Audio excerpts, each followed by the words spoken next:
Doctor Narendra Dabholkar हत्या प्रकरणात एक अपडेट समोर आली आहे। आरोपी सचिन अंदुरेला जामीन मंजूर झालेला आहे। डॉक्टर दाभोलकर हत्या प्रकरणातला मुख्य आरोपी सचिन अंदुरेला हा जामीन मिळालेला आहे। आताची महत्त्वाची बातमी आपण पाहतोय। डॉक्टर नरेंद्र दाभोलकर हत्या प्रकरणामध्ये तो मुख्य आरोपी होता आणि आता त्याला जामीन मंजूर झालेला आहे। गोविंद तुपे आमचे प्रतिनिधी आपल्याला या संदर्भात अधिकची माहिती देत आहेत। गोविंद, 2024 साली अंदुरे आणि कळसकर या दोघांना दोषी ठरवलेलं होतं आणि आता या अंदुरेला जामीन मंजूर झालेला आहे। काय एकूण अपडेट्स आहेत?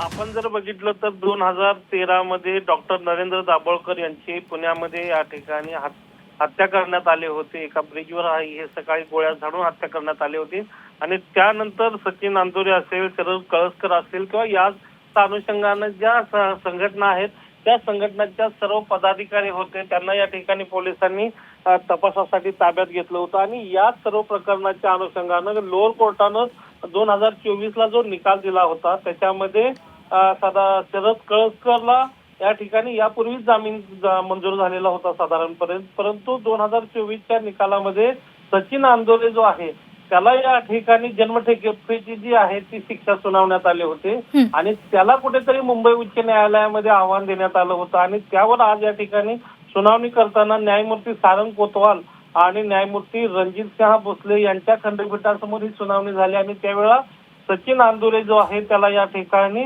जामीन मंजूर करण्यात आल्याची माहिती मिळते। धन्यवाद गोविंद, आपण दिलेल्या सविस्तर माहितीसाठी। तर मुंबई हायकोर्टानं सचिन अंदुरेला जामीन मंजूर केलेला आहे।